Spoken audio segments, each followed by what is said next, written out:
Breaking news ప్రపంచ ఆర్థిక సదస్సు నేటి నుంచి దావోస్లో ప్రారంభం కానుంది. 5 రోజుల పాటు జరిగే ఈ కార్యక్రమంలో పాల్గొనేందుకు తెలుగు రాష్ట్రాల సీఎంలు రేవంత్ రెడ్డి, చంద్రబాబు వెళ్లారు. అయితే వీరంతా కూడా అక్కడ కలుసుకుని తెలుగు రాష్ట్రాల అభివృద్ధిపై చర్చించుకున్నారు. కాగా 3 రోజుల పాటు సిబిఎన్ బృందం, 4 రోజుల పాటు రేవంత్ బృందం ఈ సమావేశాల్లో పాల్గొనబోతుంది. భారీగా పెట్టుబడులను ఆకర్షించడంపై ఇరు రాష్ట్రాల సీఎంలు దృష్టి పెట్టారు.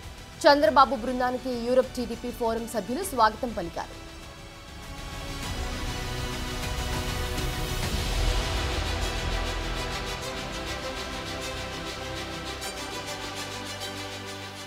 ఇదే అంశానికి సంబంధించి మరిన్ని అప్డేట్స్ అందించడానికి అమరావతి నుంచి మా ప్రతినిధి శివ జాయిన్ అవుతున్నారు. శివ, చూస్తున్నాము తెలుగు రాష్ట్రాల సీఎంలు అబ్రాడ్ లో పర్యటిస్తూ ఉన్నారు.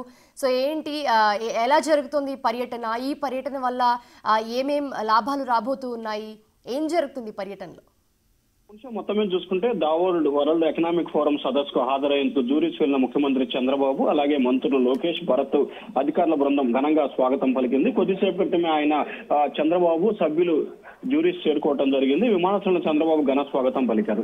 ఈ రోజు నుంచి పలు సంఘాలకు సంబంధించిన అధికారులతో, ముఖ్యంగా పారిశ్రామికవేత్తలకు సంబంధించిన నేతలతో కూడా వరుసగా సమావేశాలు జరుగుతాయి. ఈ సమావేశాలకు సంబంధించి కూడా బ్రాండ్ ఏపీ నినాదంతో రాష్ట్రంలో ప్రత్యేకంగా అమలు చేస్తున్న పారిశ్రామిక ప్రోత్సాహక విధానాలను దావోస్ సదస్సులో చంద్రబాబు బృందం పెట్టుబడుల వివరించబోతోంది. 2014 నుంచి 19 వరకు జాతీయ స్థాయిలో మిగిలిన రాష్ట్రాలతో పోటీ పడుతూ ఈజీ ఆఫ్ డూయింగ్ కింద కూడా ఎక్కువ పెట్టుబడులను సాధించడంలో గత ప్రభుత్వం అంటే 14-19 ప్రభుత్వం కీలకంగా వ్యవహరించింది. అలాగే 2024 కూటమి ప్రభుత్వం అధికారంలోకి వచ్చిన తర్వాత ఈ విధానాన్ని మరింతగా పదును పెట్టి స్పీడ్ ఆఫ్ డూయింగ్ బిజినెస్ పేరుతో మరొక పాలసీని ఆంధ్రప్రదేశ్ లో అమల్లోకి చేయాలని చెప్పి భావించింది. దీనిలో భాగంగానే గత పారిశ్రామికవేత్తలను రాష్ట్రానికి ఆహ్వానించింది. వారితో సంప్రదింపులు జరుపుతూ 21 రోజుల్లోనే పెట్టుబడులు పెట్టేందుకు అనువైన సహకారాన్ని ప్రభుత్వం అందించేందుకు సిద్ధమైంది. అయితే ఇప్పుడు పారిశ్రామికవేత్తకే మంత్రులు వెళ్లాలని చెప్పి కూడా, అలాగే ప్రభుత్వ ప్రతినిధులు వెళ్లాలని చెప్పి కూడా చంద్రబాబు భావిస్తున్నారు. దానికి అనుగుణంగానే ఈ ప్రయత్నాలన్నీ కూడా కొనసాగుతున్నాయి.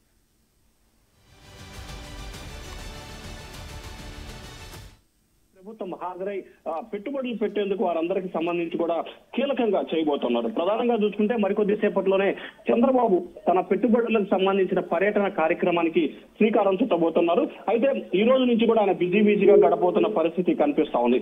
అయితే కాంగ్రెస్ సెంటర్ లో, దావోస్ లోని కాంగ్రెస్ సెంటర్ లో పెట్టుబడిదారులతో ముఖ్యమంత్రి మొదట సమావేశం అవుతారు. ఆ సమావేశమైన తర్వాత హైడ్రోజన్ ఉత్పత్తులకు సంబంధించి కూడా ఆయన ప్రారంభ ఉపన్యాసం చేస్తారు.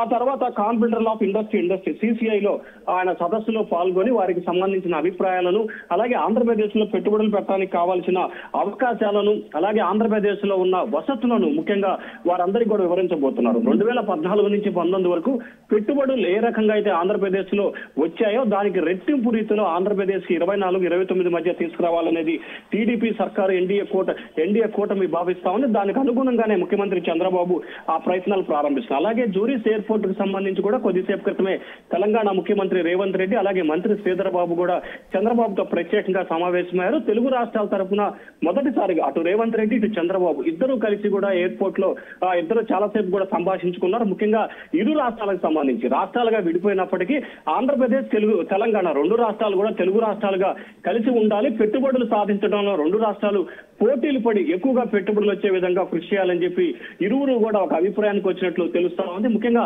ఆంధ్రప్రదేశ్ తో పాటు తెలంగాణకి అదే స్థాయిలో పెట్టుబడులు వచ్చే విధంగా చర్యలు తీసుకోవాలి. అలాగే తాజా రాజకీయ పరిణామాల నేపథ్యంలో కూడా వారి మధ్య చర్చకు వచ్చినట్టు తెలుస్తా ఉంది. Mounisha, right, thanks for the update Shiva.